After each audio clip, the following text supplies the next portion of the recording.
Hello future IITians and NITians. तो आज अपन स्ट्रेट लाइन के पीवाईक्यूज के बारे में बात करेंगे जो कि जेईई मेंस 2026 के अप्रैल सेशन में पूछे गए। ये वाले क्वेश्चंस काफ़ी लेंदी कॉम्प्लिकेटेड से फील होते हैं। मेनली ट्राइंगल वगैरह की प्रॉपर्टीज यहाँ पे काफ़ी सारी यूज होंगी उन सब की वजह से। तो एक एक क्वेश्चन को अपन काफ़ी डिटेल में समझते हुए चलेंगे जिससे कि दोबारा अगर तुमको कभी इस तरीके के क्वेश्चन दिखे तो दिक्कत ना हो। जिसमें पहला क्वेश्चन देखो अपने को क्या कह रहा है कि हमारे पास में एक ट्राइंगल है एबीसी, उस ट्राइंगल के मिड पॉइंट्स दे रखे हैं। फिर बोला है कि अब उसका इन सेंटर अगर ये है तो अपने को पता नहीं है इसकी वैल्यू, जिसका मतलब इन सेंटर निकालना है। अब इन सेंटर निकालने के लिए ट्राइंगल के वर्टिसेस तो इसने दिए नहीं, उनके मिड पॉइंट्स दे दिए। तो इसको अपन इस तरीके से डील कर सकते हैं कि मान लो ये ए है, ये बी है, ये सी है। यहीं पे हम बोल देते हैं कि ये वाला पॉइंट डी हो गया, इसको मैं ई ले लेता हूं, इसको मैं एफ ऐसा कर लो, चलो इसको एफ ले लेता हूं, इसको ई ले लेता हूं, जो स्टैंडर्ड केसेस अपने होते हैं। अब अपने को क्या पता है कि ई जो है ई पॉइंट, अब इसको देखो मैं एक सिंगल पॉइंट की तरह ट्रीट करूंगा कि अपने को पता है कि ई पॉइंट जो है ना ए प्लस बी का मिड पॉइंट है। ठीक है, यहाँ पे सिंगल वैल्यूज नहीं है, ये पॉइंट को डिनोट कर रही है, कोऑर्डिनेट को। तो अपन यहाँ पे डायरेक्टली क्या बोल सकते हैं, मैं यहाँ पे बोल सकता हूँ a प्लस बी की वैल्यू ट्वाइस ऑफ e के बराबर हो जाएगी। सिमिलरली अपन यहाँ पे बोल सकते हैं b प्लस सी की वैल्यू ट्वाइस ऑफ d के बराबर हो जाएगी। सिमिलरली अपन बोल सकते हैं a प्लस सी की वैल्यू ट्वाइस ऑफ f के बराबर अपने पास में आ जाएगी। जहाँ से हम क्या बोल सकते हैं, जहाँ से हम बोल सकते हैं कि अगर मान लो मैं इन तीनों को ऐड करूँ तो मेरे पास 2 टाइम्स यहाँ पे a b c आएगा, और यहाँ पे तो 2 टाइम्स ऑलरेडी d E और F दे रखा है। तो यानी कि A plus B plus C equals to D plus E plus F, ये आ जाएगा। अब इसका फायदा क्या है, इसका फायदा ये है कि जैसे मान लो मेरे को B निकालना है, ठीक है, B निकालने के लिए मैं यहाँ पे क्या कर देता हूँ, मैं यहाँ पे B अगर मान लो मेरे को चाहिए तो मैं यहाँ पे बोल सकता हूँ B equals to D plus E plus F minus A plus C. अब a प्लस सी की वैल्यू अपने को पता है क्या है, 2f है, तो इसको 2f ले लो, इसको 2f ले लिया, जिसका मतलब d प्लस ई की वैल्यू माइनस f, ऐसे। ठीक है, वैसे तुम x y x1 y1 x2 y2 x3 y3 मान के भी कर सकते हो, बट ये वाला तरीका मेरे को थोड़ा सा डिफरेंट लगता है, ज़्यादातर लोग ऐसे अप्रोच नहीं करते, तो मैं ये वाला सिखाने की कोशिश कर रहा हूँ तुमको। तो यहाँ पे अपने को क्या करना है कि किसी भी, इसको d बोल देते हैं, इसको e बोल देते हैं, इसको f बोल देते हैं। ठीक है, अब अपने पास में d प्लस ई में से 5/2 दो बार ऐड किया 5 हो गया, 5 में से 4 गया तो 1 आ गया। ठीक है, 3 और 7 10 हो गया, 10 में से 5 गया तो 5 आ गया। ये अपने पास में b पॉइंट आ गया। ऐसे ही c अगर मान लो मेरे को निकालना है तो c अपने पास में क्या हो जाएगा कि c हमारे पास में हो जाएगा d plus E plus F, और इसमें से मेरे को a प्लस बी माइनस करना है कि ट्वाइस ऑफ e माइनस करना, तो ये वाला माइनस हो जाएगा। सी के सामने वाला भी ले सकते हो तुम, जैसे बी निकाल रहे हैं तो उसके सामने वाले को माइनस कर देना है। तो अब अपने को इन दोनों को ऐड करना है और उसमें से इसको माइनस करना है। तो 5/x वाले की अगर बात करोगे तो 5/2 से 5/2 कैंसिल हो गए, तो यहाँ पे बच गया 4, और यहाँ पे 7 और 5 12 में से 3 रुक जाओ 7 माइनस, अपन यहाँ पे ऐसे कर लेते हैं d प्लस एफ, ये हो गया 12 में से 3 गया तो ये अपने पास 9 आ गया। ऐसे ही ए पॉइंट निकाल लेते हैं। ए पॉइंट अगर मान लो मेरे को निकालना तो यहाँ पे मेरे को डी को माइनस करना पड़ेगा, यानी कि ई प्लस एफ माइनस डी कर देता हूँ। लास्ट के दोनों को ऐड कर दो और शुरू के वाली वैल्यू को घटा देते हैं। 5/2 से तो 5/2 फिर कैंसिल हो जाएगा, यहाँ पे 4 आ जाएगा। अब यहाँ पे 8 में से 7 गया तो ये 1 आ गया। तो बेसिकली मेरे पास तीनों कोऑर्डिनेट आ गए हैं। तीनों कोऑर्डिनेट अगर मान लो मेरे पास में आ गए तो मेरे को इन सेंटर का फॉर्मूला अब पता होना चाहिए। ठीक है, इन सेंटर का फॉर्मूले की अगर बात करोगे तो ax1 bx2 cx3 divide by a plus B plus C ay1 by2 plus cy3 divide by a plus B plus C, ये होता है। अब हमको क्या करना है, a b c एक्चुअली में साइड्स की लेंथ है, तो इन लेंथ्स को अपन निकाल लेते हैं। जैसे ए बी अगर मान लो मैं निकालना चाहता हूं तो 4 में से 3 1 गया, 4 में से 1 गया तो 3 का स्क्वायर, 5 में से 1 गया तो 4 का स्क्वायर, तो ये आ गया 5, है ना। ए सी निकाल लो, ए सी अगर निकालेंगे तो ये हो गया 4 माइनस 4 0 का स्क्वायर, 9 माइनस 8 का स्क्वायर, तो 8 आ गया। बी सी निकाल लेते हैं। बी सी अगर मान लो अपन निकालेंगे तो अपने पास में क्या हो जाएगा यहाँ पे कि ये हो गया 4 माइनस 1, ये 3 का स्क्वायर प्लस 9 माइनस 5 4 का स्क्वायर, ये बेसिकली 5 आ गया। तो ये सारी की सारी वैल्यूज अपने पास में आ चुकी हैं। तो एक बार ना मैं इन सबको समझाने के लिए यहाँ पे लिख देता हूँ। जैसे ए पॉइंट है, ए पॉइंट की अगर अपन बात करें तो ए पॉइंट मेरे पास में आ गया है 4,1, बी पॉइंट हमारे पास में आ चुका है 1,5, सी पॉइंट मेरे पास में 4,9 आ चुका है। ए जो कि इसके सामने वाली साइड होती है, इसकी वैल्यू 5 आ चुकी है, और ए बी की, और बी सी, ठीक है, एक्चुअली बी सी की वैल्यू 5 आ चुकी है, और ए बी की वैल्यू भी 5 आ चुकी है, ये भी 5 है, और इसको अपन बोल देंगे सी, तो ये बी हो जाएगा, बी की वैल्यू 8। अब इस फॉर्मूले में पुट कर दो बस सीधा सीधा। तो यहां पे अगर मान लो पुट करते हैं तो a इंटू x1, ये x1 y1 है, ये x2 y2 है, ये x3 y3 है। तो यहां पे अपने पास में आ जाएगा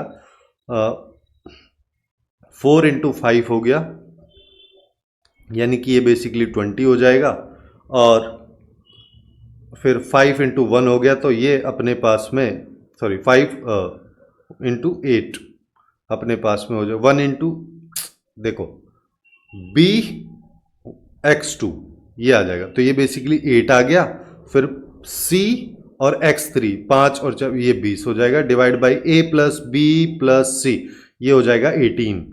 ऐसे ही इधर आ जाओ, a इंटू y1, तो 5 इंटू 1 तो 5 आ गया, b इंटू y2 8 इंटू 5 करेंगे 40 आ जाएगा, और 9 इंटू 5 करेंगे तो 45 आ जाएगा, ये 18 हो गया। ये बेसिकली अपने पास में वैल्यूज आ जाएंगी, जिसको अगर अपन देखें तो ये अपने पास में आ गया 48/18, और अगले वाली वैल्यू की बात करोगे तो ये अपने पास में आ जाएगा 90, है ना। इसको सिंप्लीफाई कर लेते, 6 से गया तो ये 8/3 हो गया, ये 5 हो गया।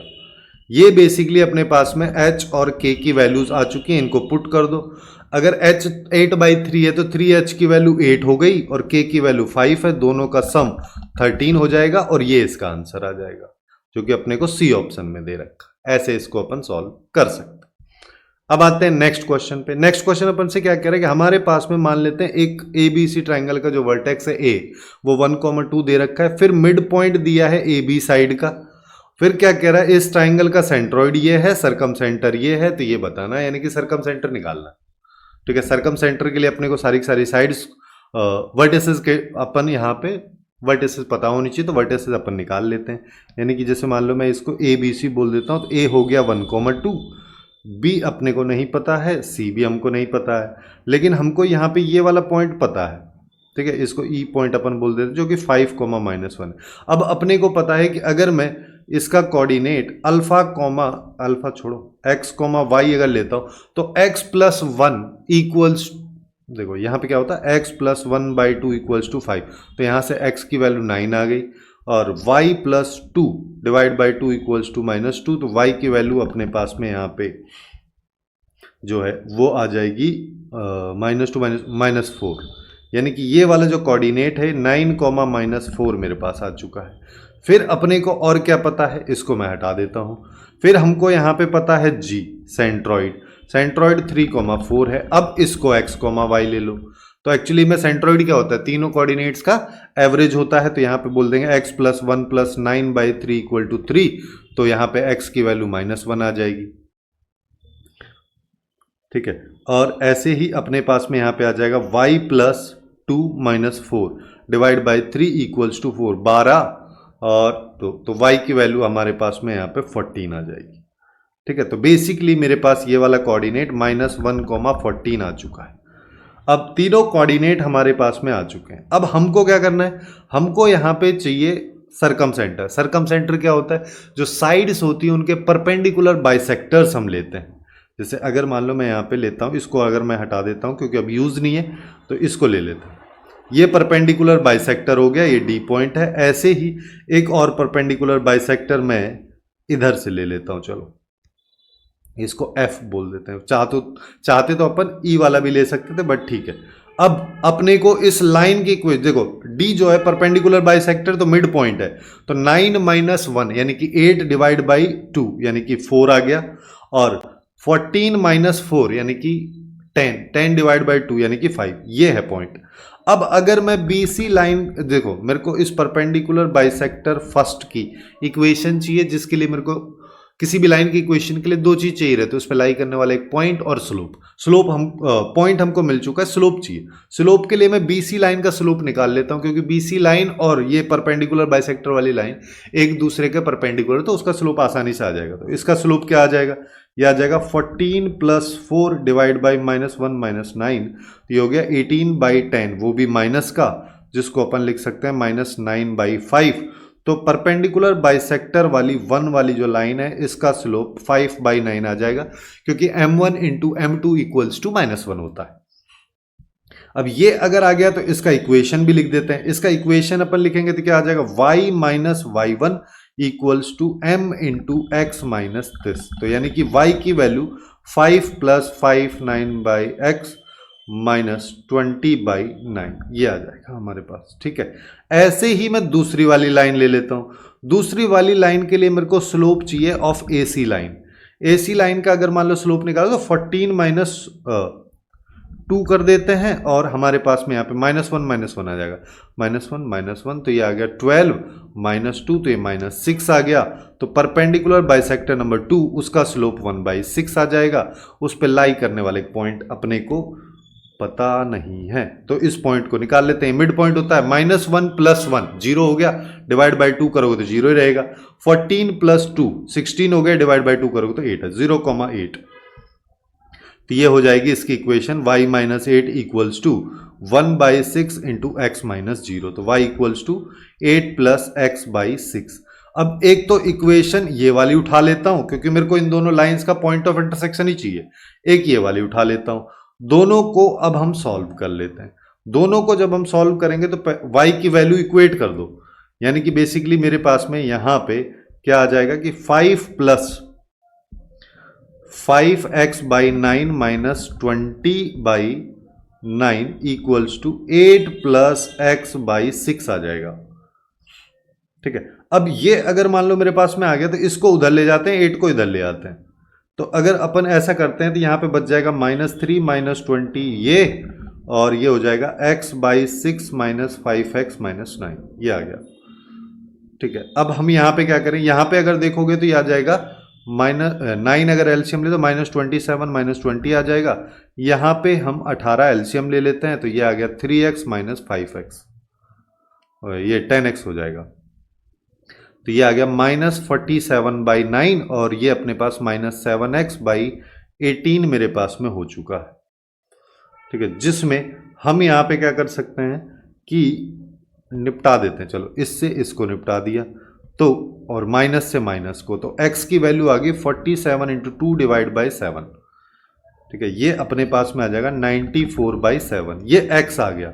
अब x की वैल्यू अगर ये आ गई है तो y क्या है, y को बोल देते हैं 8 + x/6, ये हमारे पास में है। अब अपने को क्या है, यही पॉइंट चाहिए था।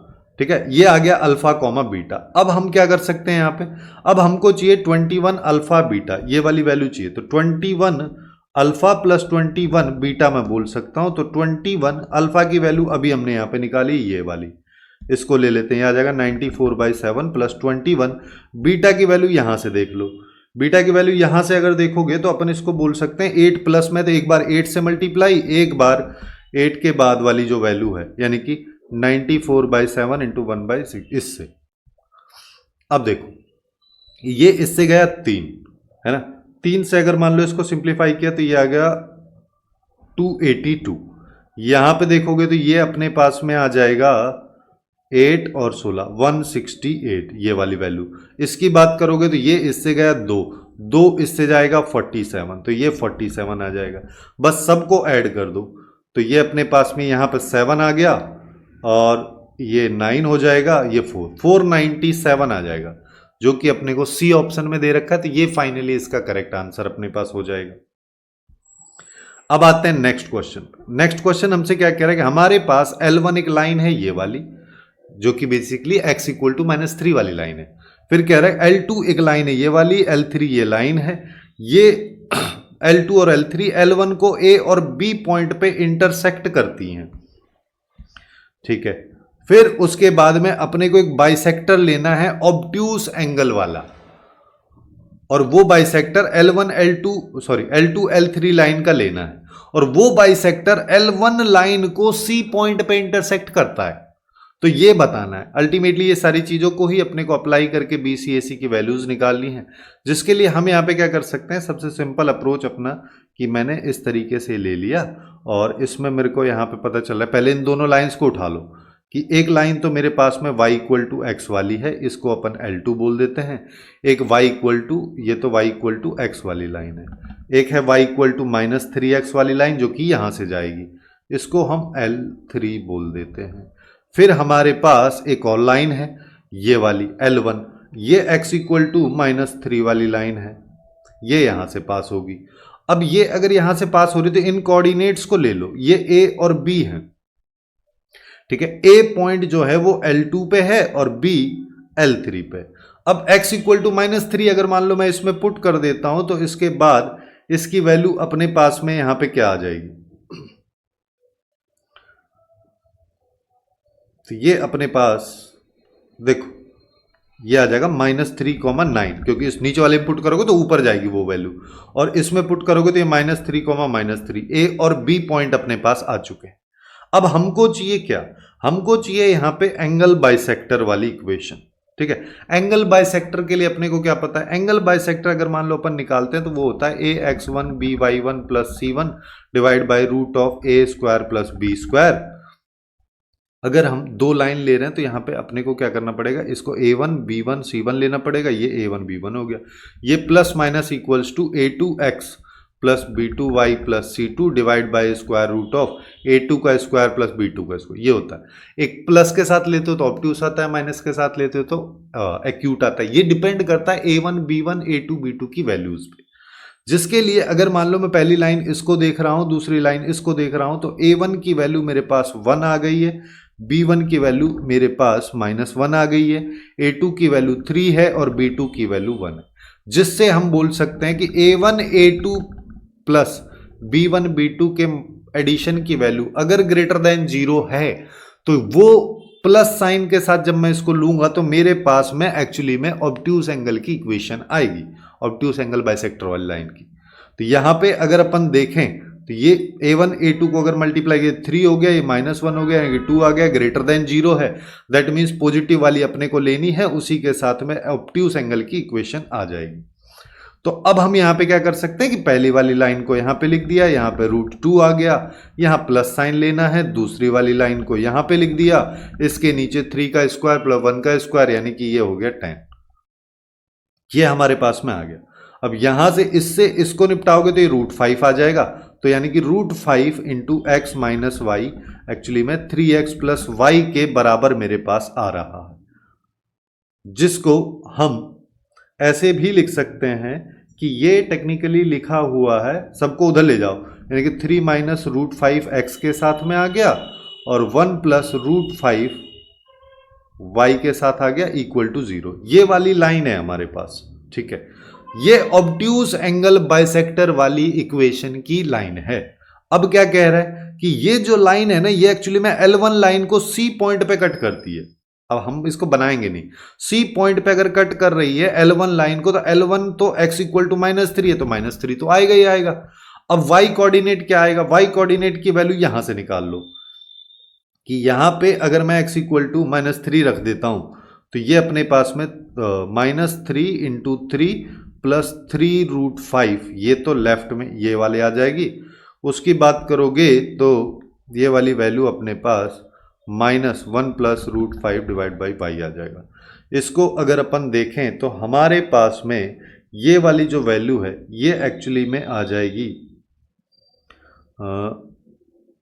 माइनस को निपटा देते हैं तो 9 माइनस 3√5 डिवाइड बाई 1 प्लस √5 ये आ जाएगा, और इसके साथ में ऐसे लिख देते हैं -3 दिस, ये है C कोऑर्डिनेट। अब हमको क्या करना है, अब हमको BC निकालना है और AC निकालना है। BC क्या है, BC की अगर बात करोगे तो BC और AC जो दोनों पॉइंट है वो एक्चुअली में उनका x कोऑर्डिनेट -3 ही है, तो मैं केवल y वाले कोऑर्डिनेट को अगर माइनस कर दूंगा तो अपना काम बन जाएगा। यानी कि BC बाई AC की अगर बात करोगे तो y कोऑर्डिनेट माइनस कर दो, यानी कि C में से अगर मैं y कोऑर्डिनेट B का माइनस कर दूं, क्योंकि x कोऑर्डिनेट दोनों का सेम है, तो ये -9 आ जाएगा। यहां पे 9 - 3 √5 प्लस 1 और माइनस इसका a का क्या है +3 हो जाएगा। ये अपने पास में आ रहा है, बस इसी को सिंप्लीफाई कर लो और बाद में होल स्क्वायर कर देंगे। तो इसको सिंप्लीफाई किया तो √5 + 1 एलसीएम ले लेता हूं, तो 9 - 3 √5 -9 √5 -9 ये आ गया। नीचे की बात करोगे 9 - 3 √5 प्लस 3 √5 प्लस 3, इसको देख लेते हैं। इसको अगर अपन देखें तो अब हमारे पास में क्या हो रहा है कि हमको दिख रहा है 9 से 9 गया और इससे गया ये, तो ऊपर अपने पास बच गया -12 √5 और नीचे की बात करोगे तो बच गया ये, तो 12 से 12 गया तो बेसिकली -√5/1 आ रहा है। हमको चाहिए BC बाई AC की वैल्यू का होल स्क्वायर, तो ये हो जाएगा 5/1, जो कि ऑप्शन ए में रेशियो दे रखा है, तो ये फाइनली इसका आंसर हो जाएगा। ऐसे इस क्वेश्चन को हम निपटा सकते। अब आते हैं नेक्स्ट क्वेश्चन पे। नेक्स्ट क्वेश्चन क्या कह रहा है कि अपने पास A और B दो पॉइंट हैं इन दो हाफ लाइंस पे। अब यहीं पे कंफ्यूज हो जाते हैं लोग कि हाफ लाइन मतलब क्या। भाई हाफ लाइन मतलब y जब एक बार ग्रेटर देन 0 है, y जब एक बार लेस देन 0 है, उस सिचुएशन में दो ये अलग अलग लाइन है, क्योंकि अल्फा तो पॉजिटिव है। उन दोनों लाइंस पे दो पॉइंट हैं जो कि एक्चुअली में अल्फा डिस्टेंस पे हैं। किससे? Point of intersection. कौन सा पॉइंट ऑफ इंटरसेक्शन? इन दोनों लाइंस का पॉइंट ऑफ इंटरसेक्शन। फिर क्या कह रहा है? फिर एक लाइन सेगमेंट हमारे पास में यहां पे बन रहा है AB।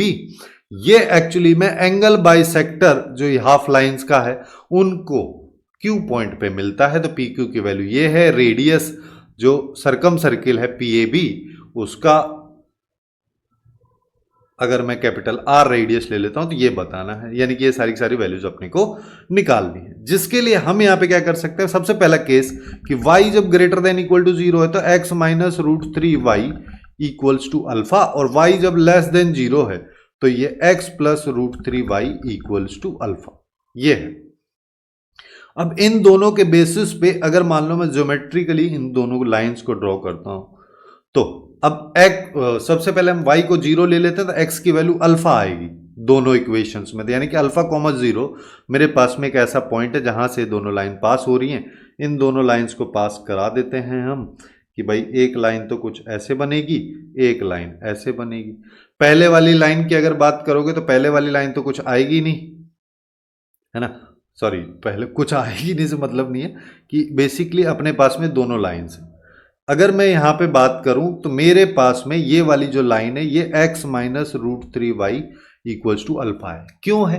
क्योंकि जैसे ही तुम x की वैल्यू 0 रखोगे तो y की वैल्यू आएगी अल्फा डिवाइड बाई -√3, और अल्फा पॉजिटिव है तो y की वैल्यू नेगेटिव आएगी। y की वैल्यू नेगेटिव मतलब ये वाली लाइन जो है y एक्सिस को जब इंटरसेक्ट करेगी वो नीचे करेगी, और दूसरी वाली लाइन की अगर बात करोगे तो ये हो जाएगी √3 अल्फा, कि भाई x जैसे ही मैंने 0 रखा तो ये अल्फा बाई √3 आ गया, ये कि पॉजिटिव साइड में। ये अपने पास में लाइन आ गई, ये वाली लाइन है, ये वाली लाइन है। अब क्या कह रहा है, और इन दोनों का पॉइंट ऑफ इंटरसेक्शन भी P हमको मिल चुका है। अब कह रहा है कि यहां पे इन दोनों लाइंस पे अल्फा डिस्टेंस पे, यहां से यहां की जो अल्फा कोई भी एक डिस्टेंस मान लो, ये वाली डिस्टेंस जो है यहां से यहां की अल्फा है, ऐसे ही यहां से यहां की डिस्टेंस अल्फा है। इन दोनों पे दो पॉइंट हैं, एक तो A है और एक B पॉइंट है, ठीक है। अब अपने पास एक लाइन सेगमेंट भी बन रहा है, उस लाइन सेगमेंट AB को भी मैं बना देता हूं। अब पता नहीं हॉरिजॉन्टल है नहीं है, कुछ नहीं पता है हमें, ठीक है। अब एक चीज देखो, अगर इस लाइन की हम बात कर रहे हैं तो इस लाइन का स्लोप ये है, ये तो एक्चुअली में tan 30 डिग्री की वैल्यू है। ये अगर 30 डिग्री की वैल्यू तो ये वाला एंगल 30 डिग्री है, और यहां पे इस लाइन का स्लोप यानी कि इस वाली लाइन का स्लोप देखोगे तो वो एक्चुअली में -1/√3 है। ये आएगा सेकंड क्वाड्रेंट में आना चाहिए, क्योंकि मैक्सिमम दो लाइन्स के बीच का एंगल 180 होता है। तो अब अपने को क्या पता चला, हमको पता चला यहां से यहां का एंगल 150 है। अगर ऐसा है तो हमको ये भी पता चल गया कि ये वाला जो एंगल है ये 120 हो गया, यानी कि PAB ट्राइंगल के बीच का एंगल 120 अपने पास में निकल के आ रहा है। अब हम यहां पे क्या बोल सकते हैं, हम एक और चीज बोल सकते हैं जो ये खुद कह रहा है कि PA और PB बराबर है, क्योंकि वो दोनों पॉइंट जो हैं इक्वल डिस्टेंस पे हैं, जो कि अल्फा के बराबर। ठीक है, फिर अपन से क्या कह रहा है कि अब हम यहां पे अगर एक एंगल बाइसेक्टर बनाते हैं इस एंगल के बीच में, जो कि ऑब्वियस सी बात है 60 डिग्री वाले एंगल पे बनेगा, 30 उधर है तो ये एक्चुअली में 90 हो गया, ये इस तरीके की लाइन जाएगी, ये अपने पास Q पॉइंट हो जाएगा।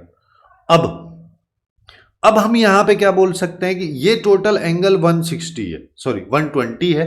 तो एक चीज देखो, ये वाला एंगल ध्यान से समझना भाई, ये वाला टोटल एंगल 120 है, तो एंगल PQA सॉरी APQ ये वाला एंगल जो है ये 60 हो जाएगा। अब मेरे पास में टेक्निकली क्या हो गया है, मेरे पास में इस तरीके से एक ट्राइंगल बन रहा है जिसमें ये A है, ये B है, ये P है, ये Q है, यहां पे ये वाली लाइन है, टोटल एंगल 120 डिग्री है, तो ये वाला एंगल 60 डिग्री हो जाएगा। ये अगर 60 डिग्री हो गया तो A क्यूब की अगर बात करेंगे तो A क्यूब कहां से आया, हाँ, अगर मान लो मैं यहां पे PQ की बात कर लेता हूं, PQ एक्चुअली में PA इंटू अपने पास में cos 60 के बराबर हो जाएगा। cos 60 की वैल्यू 1/2 होती है।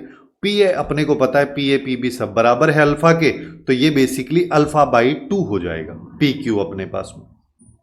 अब PQ अगर अल्फा/2 हो जाएगा, इसको निकालने के पीछे मेन मकसद ये था कि PQ इसने खुद दे भी रखा है, तो अल्फा की वैल्यू 9 हमने निकाल ली।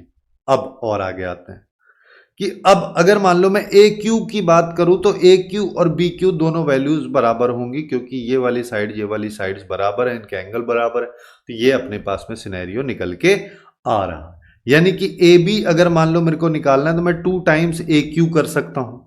अब 2 टाइम्स AQ अगर मान लो मैं कर 2 AQ की वैल्यू को अपन बोल सकते हैं कि ये एक्चुअली में PA इंटू साइन 60 डिग्री हो जाएगा। ठीक है, अब इस वैल्यू को निकाल लो तो 2 PA की वैल्यू तो अल्फा है और ये √3/2 है, 2 से 2 चला गया तो ये आ गया √3 अल्फा AB की वैल्यू।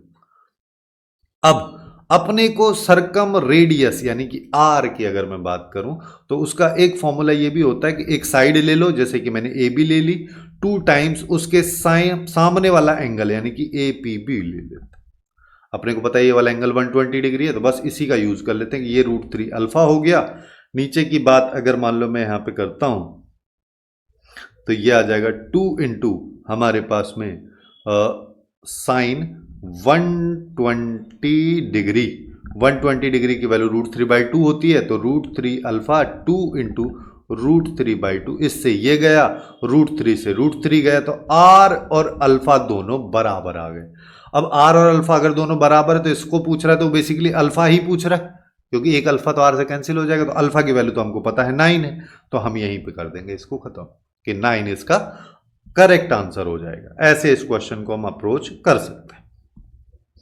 अब आते हैं नेक्स्ट क्वेश्चन पे। नेक्स्ट क्वेश्चन क्या कह रहा है कि हमारे पास एक इक्विलेटरल ट्राइंगल है, इस इक्विलेटरल ट्राइंगल PQR में P एक वर्टेक्स 3,5 इसने दे रखा है, QR जो साइड है ये इस वाली लाइन के अलोंग में है, ठीक है, और ऑर्थो सेंटर इसका अल्फा कोमा बीटा। अब अपने को पता है इक्विलेटरल जैसे ही बोल दिया, ऑर्थो सेंटर को काट दो, तुम यहां पे सेंट्रोइड को दिमाग में लेके आ जाओ, सेंट्रोइड मतलब एवरेज, बस इतना हो गया। अब क्या करें कि भाई हम यहां पे एक ट्राइंगल बना लेते हैं। हमने ये ट्राइंगल P Q और R बना लिया है। P पॉइंट अपने को पता है 3,5 है, और ये वाली जो लाइन है इसको अपन बोल देते हैं कि ये एक्चुअली में x + y = 4 वाली लाइन है, जिस लाइन का स्लोप -1 है। अगर इस लाइन का स्लोप -1 है तो ऑर्थो सेंटर देख लो, सेंट्रोइड देख लो, सब की लाइन ये जो है ये आएगी, ये परपेंडिकुलर भी होगी, इसी में ऑर्थो सेंटर भी होगा, सेंट्रोइड भी होगा, तो ये मिड पॉइंट भी होगा। ये अगर मिड पॉइंट है तो अपन यहां पे बोल सकते हैं इसको D। तो स्लोप ऑफ AD लाइन जो है अगर इसका -1 है तो उसका 1 हो जाएगा, क्योंकि दोनों का मल्टीप्लीकेशन -1 के बराबर होना चाहिए, क्योंकि स्लोप परपेंडिकुलर दोनों लाइन से, ठीक है। तो अब ये अपने पास में आ गया, ठीक है। ये अगर मान लो मेरे पास में आ गया तो मैं यहां पे बोल सकता हूं ए डी कहाँ से आ गया, ये पी डी है, ठीक है। और पी डी लाइन की इक्वेशन अब हम बोल सकते हैं, क्योंकि हमको इस लाइन पे लाई करने वाला पॉइंट और स्लोप मिल चुका है। तो y minus 5 equal to 1 into x minus 3, तो y equals to x minus 3 plus 5, यानी कि y equals to x plus 2 मेरे पास में लाइन आ जाएगी, ठीक है। चलो, अगर अपने पास में ये वाली लाइन आ चुकी है तो हमको एक्चुअली में क्या चाहिए कि हम यहां पे बोल सकते हैं कि हमारे पास में डी पॉइंट निकाल लेता हूं ना मैं, ज्यादा आसान रहेगा कि दोनों लाइंस का पॉइंट ऑफ इंटरसेक्शन निकालो। तो y equals to 4 minus x है और y equals to x plus 2 है, तो 4 माइनस 2 इक्वल्स टू 2x, तो x की वैल्यू आ गई 1। x अगर 1 आ गया है तो y की वैल्यू 3 आ गई, जिसका मतलब d जो मेरे पास पॉइंट है 1,3 आ चुका है। अब 1,3 अगर मान लो मेरे पास d पॉइंट आ चुका है तो हम यहां पे क्या कर सकते हैं कि हमारे पास में जो ये ऑर्थो सेंटर इसको निकाल लेते हैं। ऑर्थो सेंटर एक्चुअली में क्या हो जाएगा, ऑर्थो सेंटर अपने पास में यहां पे हो जाएगा कि ये इसको 2:1 के रेशियो में डिवाइड करता है पीडी लाइन को, जो कि सेंट्रोइड करता है। तो अपन यहां पे क्या बोल सकते हैं कि मेरे पास में एक्चुअली में एक लाइन हो गई, ठीक है। इस लाइन पे ऐसे कर लो, यहां पे एक पॉइंट है, यहां पे एक पॉइंट है, यहां पे एक पी पॉइंट है जो कि 3,5 है, यहां पे एक डी पॉइंट है जो कि हमारे पास में एक्चुअली में 1,3 है, और यहीं पे जी पॉइंट है जो 2:1 के रेशियो में डिवाइड करता है। तो जी पॉइंट का कोऑर्डिनेट अभी फटाफट निकालते हैं, 2 इंटू 1 प्लस 1 इंटू 3, तो ये हो गया हमारे पास में 2 प्लस 3 डिवाइड बाई 3, फिर 2 इंटू 3 यानी कि ये हो गया 6, और 1 इंटू 5 ये 5 हो गया डिवाइड बाई 3, तो बेसिकली ये हो गया 5/3 और 11/3। यही अल्फा और बीटा की वैल्यूज हैं। तो अपन इसको बोल सकते हैं अल्फा प्लस बीटा एक्चुअली में मेरे पास 16/3 आ गया। 16/3 अगर मान लो मेरे पास आ गया तो 9 से मल्टीप्लाई करोगे, 9 इंटू 16/3, तो ये 3 आ गया, तो ये बच गया 48, जो कि डी ऑप्शन में दे रखा, तो ये इसका करेक्ट आंसर हो जाएगा। अब और आगे आते हैं, अब आते हैं नेक्स्ट क्वेश्चन पे। नेक्स्ट क्वेश्चन अपन से क्या कह रहा है कि हमारे पास में ये वाला सीन है कि एक पॉइंट दे रखा है इसने -1, -1, इस पॉइंट से दो रे निकल रही हैं जो कि 45 एंगल बनाती हैं इस वाली लाइन के साथ में, ठीक है। फिर ये दोनों लाइंस रिफ्लेक्ट होती हैं इस वाली लाइन से जो कि मिरर का काम कर रही है। तो अपने को जो रिफ्लेक्टेड लाइंस है इनकी इक्वेशंस दे रखी हैं। अच्छा, इस वाले क्वेश्चन में यहां पे एक मिस्टेक था कि ये 7 है, ठीक है। तो अब अपने को ये बताना है, यानी कि दोनों लाइंस अपने को रिफ्लेक्टेड वाली निकालनी है। तो पहले इसको समझ लो क्या कह रहा है। ये हमसे कह रहा है कि हमारे पास ये वाली लाइन है, ये कौन सी है, y इक्वल टू -x। इस लाइन को मैं इधर बना देता हूं कि ये y इक्वल टू -x वाली लाइन है। फिर मेरे पास यहां पे एक -1, पॉइंट है, इस पॉइंट से मेरे पास दो लाइंस जा रही। अब उन दोनों लाइंस का स्लोप की अगर मान लो मैं बात करूं तो उनके बीच का एंगल इसने दे रखा है कि दो लाइंस हैं। जैसे इस लाइन का स्लोप की बात करोगे तो -1 है, ठीक है। तो वो दो लाइंस के बीच का स्लोप एंगल जो है 45 डिग्री है। एक लाइन का स्लोप m है, दूसरी वाली का -1 है, तो ये 1 - m हो जाए। ये वैल्यू 1 आ गई। ये वैल्यू की बात करोगे तो m+1 और 1 - m। दोनों केसेस देख लेते हैं, यानी कि एक बार जब मॉड प्लस साइन के साथ खुलेगा तो ये आ जाएगा 1 इक्वल टू m+1 - 1, यानी कि 1 - m इक्वल टू m+1।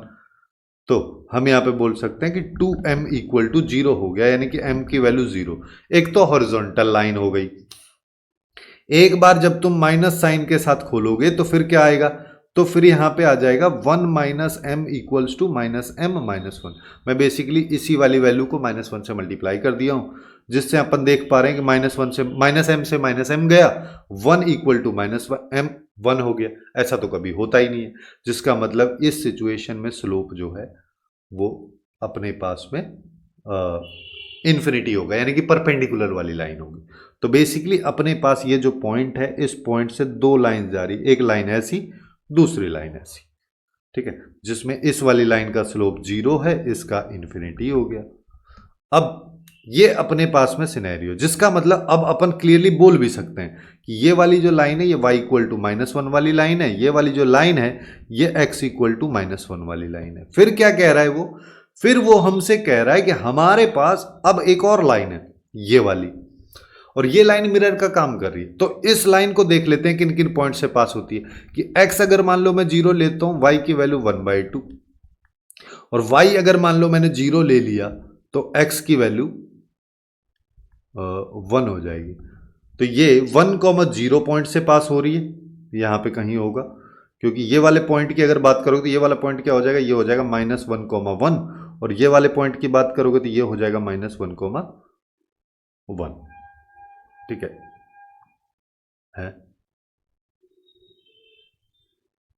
ये हो जाएगा 1,-1 अगर अपन इसको ले रहे हैं। अब देखो, अब हम यहां पे क्या कर रहे हैं, ये अपने पास में 45 एंगल था, ये भी 45 एंगल था। अब देखो, अब अपन लेते हैं एक नया कलर, जिससे कि नई वाली लाइन को हम लेके आएंगे।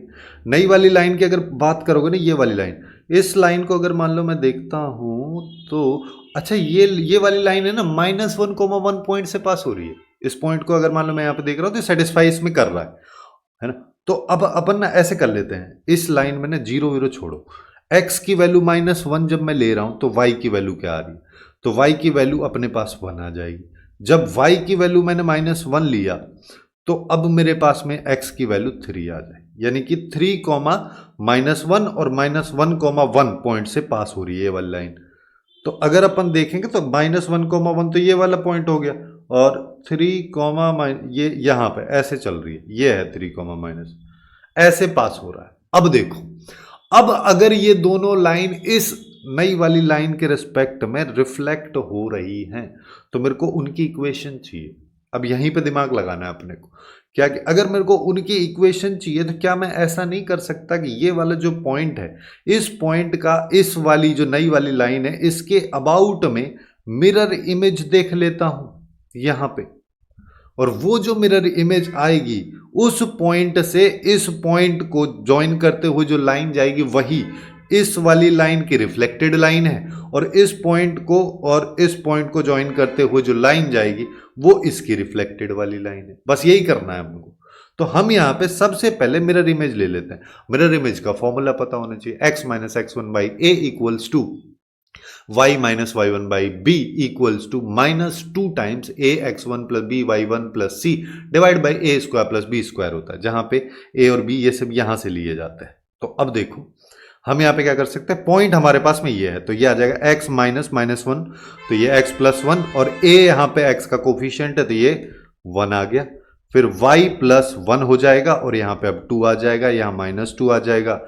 इस वाली लाइन में सबसे पहले इसको इधर ले आओ, इक्वल टू 0 रख दो, पॉइंट को पुट कर दो, तो -1 -2 -1, और रूट लगता नहीं है मिरर इमेज में, तो यहां पे आ जाएगा 1 का स्क्वायर + 2 का स्क्वायर। इस वैल्यू को अगर मान लो मैं सिंप्लीफाई करूं तो ये देखो, नीचे तो बन गया 5, ऊपर बन गया 4, और ये अपने पास में आ जाएगा बेसिकली 8/5 मेरे पास में बन जाएगा ये। चलो, तो x की वैल्यू निकालोगे तो 8/5 -1 कर देंगे तो 3/5 आ गया। y + 1 की वैल्यू की बात करोगे तो 16/5 है, तो y की वैल्यू 16/5 -1 करेंगे तो ये 11/5 आ गया। तो अपने पास में ये है पॉइंट क्या आया है, पॉइंट हमारे पास आया 3/5, 11/5। अब पहली लाइन की इक्वेशन जो कि इस पॉइंट से और -1, +1 इस वाले पॉइंट से पास हो रही है, तो अब हम क्या करेंगे, तो यहां पे लाइन की इक्वेशन लिख दो कि मेरे पास में जो पॉइंट है वो है 3/5 और 11/5, एंड दूसरा पॉइंट अपने पास में जो है वो कौन सा हो जाएगा कि अपन यहां पे इस वाली लाइन में वो पॉइंट ले लेते हैं, यानी कि इस वाली लाइन में अगर मान लो मैं एक पॉइंट रख देता हूं तो हमारे पास जो पॉइंट निकल के आएगा वो आ जाएगा -1, है ना, -1, ये 2 पॉइंट है। इन दोनों के बेसिस पे अगर मान लो अपन निकालेंगे तो ये आ जाएगा y माइनस, इसको मैं y1 x1 ले रहा हूं, ये आ जाएगा। फिर यहाँ पे आ जाएगा 11/5 माइनस 1 और फिर यहाँ पे आ जाएगा 3/5 प्लस 1 और इसको x प्लस 1 ले लेते हैं तो ये आ जाएगा y। अब थोड़ा सा कैलकुलेटिव है, अब इससे बच नहीं सकते। अगर तुमको इस क्वेश्चन में और कोई अप्रोच ज्योमेट्रिकली समझ में आ रहा है तो कमेंट करके जरूर बताना, ठीक है। तो यहाँ पे अपने पास में आ जाएगा 6/5 और ये हो जाएगा 8/5 जिसको हम 5/8 लिख के x प्लस 1 कर देंगे। इससे ये गया 2 से ये 3 ये 4 तो बेसिकली मेरे पास में ये आ गया। 4 को इधर मल्टीप्लाई कर देता हूं तो ये हो जाएगा 4y minus 4 equals to 3x plus 3। तो हमारे पास में ये जो वैल्यू है ये आ जाएगी। इसको इधर ले आते हैं, -4 को उधर ले जाते हैं तो -3x plus 4y equals to 7। इसको कर दो इससे, यहां पे 7 था जो मैं बता रहा था, इससे कंपेयर तो c की वैल्यू -3 आ गई, d की वैल्यू 4 आ गई। ऐसे ही अब सेकेंड इक्वेशन के लिए मेरे पास में पहला वाला पॉइंट क्या है? पहला वाला पॉइंट है 3/5 11/5 और दूसरा वाला पॉइंट था 3, -1। अब यहां पे आ जाओ, यहां पे सॉल्व करोगे तो इसको भी ऐसे ही कर लेते हैं। y प्लस 1 हो गया, यहाँ पे 11/5 प्लस 1 कर देते हैं, यहाँ पे 3/5 माइनस 3 कर देते हैं, इसको x माइनस 3 कर दो। ये y प्लस 1 हो गया, इसकी बात करोगे तो ये 16/5 हो जाएगा।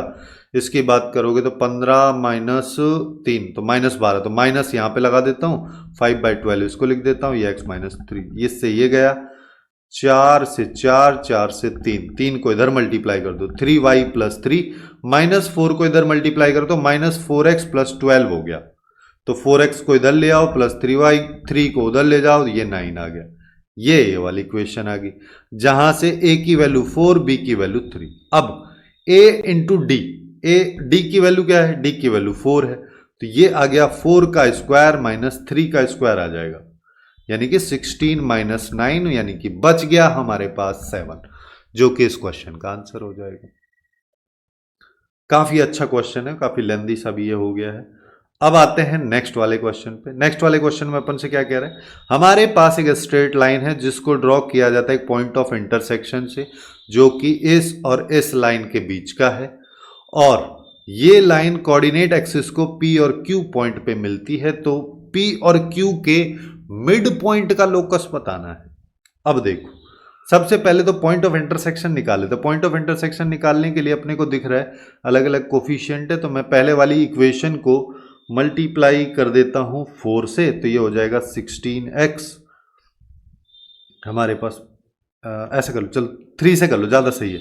12x प्लस 9y, इस -1 को उधर ले जाएंगे +1, 3 से मल्टीप्लाई किया 3 हो गया। ऐसे ही इसको इधर ले जाएंगे तो ये आ जाएगा 4 से। अब मेरे को मल्टीप्लाई करना पड़ेगा 4 से, अगर मान लो मैं मल्टीप्लाई तो 12x हो गया, ये 16y हो गया, ये 4 हो गया, माइनस माइनस माइनस ये खत्म, ये आ गया -7y माइनस 1, y की वैल्यू 1/7। y अगर मेरे पास 1/7 आ चुका है तो x भी निकाल लेते हैं। x यहां से क्या आ जाएगा? 3x equals to 1 minus 4x equals to 1 minus 3y, 1 minus 3/7 यानी कि 4/7, 4 से 4 गया, x की वैल्यू हमारे पास आ गई 1/7। पॉइंट ऑफ इंटरसेक्शन मेरे पास आ चुका है, जो कि एक्चुअली में 1/7, 1/7 हो जाएगा। अब हम क्या करें? अब हमको ये कह रहा है कि हमारे पास ये जो लाइन है इस तरीके से है, ठीक है, और ये लाइन एक्चुअली में 1,7 कहीं पे भी हो सकता है ना, ये 1/7 कहीं पे भी हो सकता है, ठीक है। इस तरीके से इस पॉइंट से पास हो रही है। अब हम यहां पे क्या करेंगे? ये और कह रहा है कि कोऑर्डिनेट एक्सिस को P और Q पॉइंट पे कट भी ये कर रही है। इसको मैं P पॉइंट बोल देता हूं, इसको मैं Q पॉइंट बोल देता हूं, इसको A,0 बोल दो, इसको 0,B बोल दो। तो ये वाली इक्वेशन अभी के लिए तो ये हो गई है, ठीक है। अब ये वाली इक्वेशन अगर ये हो गई तो अपन इसको ऐसे भी लिख सकते हैं कि 1/7 से पास हो रही है। 1/7 से पास हो रही है तो इसको 1/7a plus 1/7b equal to 1 भी हम लिख सकते हैं। अब हमको पता है कि इसके मिड पॉइंट के बारे में बात हो रही है, तो इसका मिड पॉइंट जो है उसको अगर मान लो अपन देखें तो इसको अगर मैं h, k मान लूं तो ये एक्चुअली में a प्लस 0/2 यानी कि a/2 और b प्लस 0/2 यानी कि b/2 के बराबर होगा। तो यहीं से बस तुमको क्या करना है, a और b की वैल्यू रिप्लेस कर दो इसमें। तो अगर मेरे पास h इक्वल टू a/2 है तो a की वैल्यू हो गई 2h, ऐसे ही b की वैल्यू हो गई 2k। तो अब हमारे पास जो इक्वेशन थी 1/7a, 7 इंटू 2h और 1/7 इंटू 2k इक्वल्स टू 1। तो हम यहां पे क्या कर सकते हैं, 14hk एलसीएम ले लो तो यहां पे h प्लस के या k प्लस h आ जाएगा, तो यानी कि h प्लस के इक्वल टू 14hk होता है। उसके बाद तुम क्या करना है, h कोमा k को अपन रिप्लेस कर देते हैं x कोमा y से, तो यह आ गया x plus y equals to 14xy। C option में दे रखा था, ये इसका करेक्ट आंसर हो जाएगा। ऐसे हम स्ट्रेट लाइन के सारे क्वेश्चंस को कवर कर सकते हैं, इजीली सॉल्व कर सकते हैं। ऐसे ही अपन ने सभी चैप्टर्स को लेफ्ट वाली प्लेलिस्ट में कवर किया है, तो वहां से जाके बाकी सारे चैप्टर्स को भी चेकआउट कर लो।